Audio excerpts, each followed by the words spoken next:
नागपुर से एक चौंकाने वाला मामला सामने आया है, जहां 16 वर्षीय स्कूली छात्रा ने अपने गरबा शिक्षक और उसके चचेरे भाई और एक अन्य मित्र पर कई महीनों तक यौन शोषण और ब्लैकमेल का गंभीर आरोप लगाया है। पीड़िता ने चाइल्ड हेल्पलाइन 1098 से संपर्क करने के बाद पुलिस ने त्वरित कार्रवाई करते हुए आरोपियों के खिलाफ पॉक्सो एक्ट और भारतीय न्याय संहिता के विभिन्न धाराओं के तहत मामला दर्ज किया है। पुलिस सूत्रों के अनुसार पीड़िता की मुलाकात आरोपी पीयूष नावे उम्र 28 वर्ष से एक पारिवारिक समारोह के दौरान है और एक गरबा प्रशिक्षक है। शुरुआत में दोनों मित्र बने और व्हाट्सएप पर बातचीत कर रहे थे। हालांकि जल्द ही इस रिश्ते ने एक मोड़ ले लिया। आरोप है कि पीयूष ने अपने चचेरे भाई और एक मित्र के साथ मिलकर नाबालिग लड़की का कई महीनों तक यौन शोषण किया और इस प्रक्रिया में उसके अपनी तस्वीरें और वीडियो बनाए। आरोपियों ने उन तस्वीरों और वीडियो के जरिए लड़की को ब्लैकमेल करना शुरू कर दिया और उसका शोषण जारी रखा।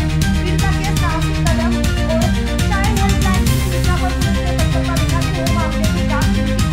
पुलिस ने मुख्य आरोपी गरबा पीयूष नावे और उसके चचेरे भाई को गिरफ्तार कर लिया है, जिससे आरोपी की तलाश जारी है।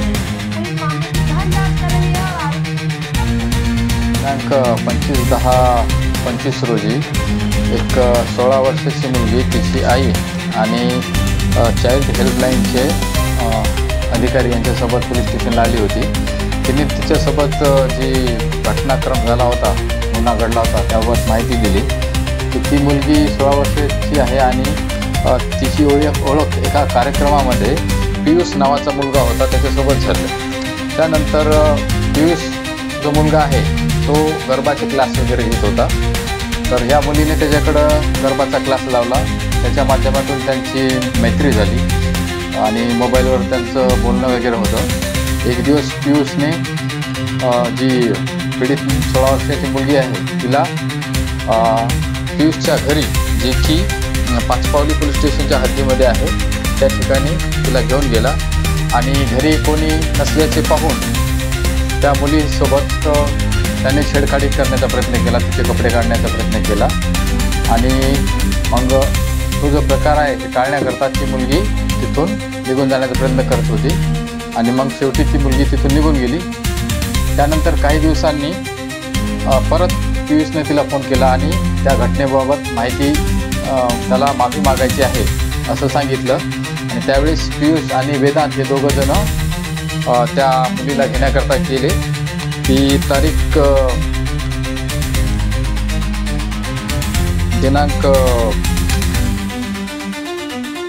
16/2/2025 ही ती तारीख आहे। त्या दिवशी त्या मुलीचा वाढदिवस होता आणि त्या मुलीच्या वाढदिवसाच्या दिवशीच तिची माफी मागायची असं सांगून पीयूष आणि वेदांत तिला परत एकदा त्या पीयूषच्या घरी घेऊन गेले आणि परत त्यांनी त्या मुलीसोबत छेडखानी करण्याचा प्रयत्न केला आणि ती मुलगी त्या ठिकाणावरून परत निघून गेली होती। परंतु मग काही दिवसानंतर दिनांक 22/10/25 रोजी पीयूषने त्या मुलीला परत फोन केला आणि तिला रूमवर बोलवले होते। तर ह्या प्रकाराला कंटाळून मग त्या मुलीने तिच्या आईला या प्रकाराची माहिती दिली। त्यानंतर मग त्यांनी चाइल्ड हेल्पलाईनला या प्रकाराची माहिती दिली आणि 25/10/25 रोजी ते पोलीस स्टेशन पाचपावलीला आले।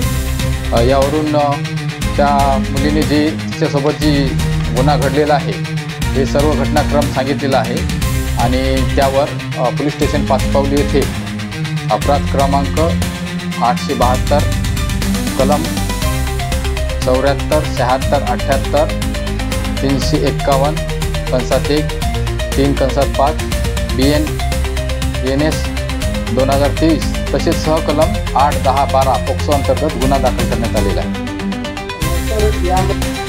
बरोबर आहे।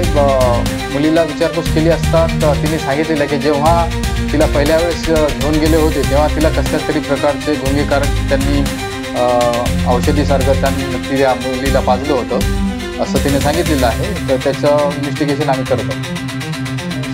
ही संपूर्ण ही कामगिरी वपोनी राऊतसाहेब तसेच जाधव मॅडम आणि जे झोन 3चे बंदे सर आहेत यांच्या मार्गदर्शनात करण्यात आलेली आहे। यामध्ये 2 आरोपींना अटकसुद्धा करण्यात आलेली आहे।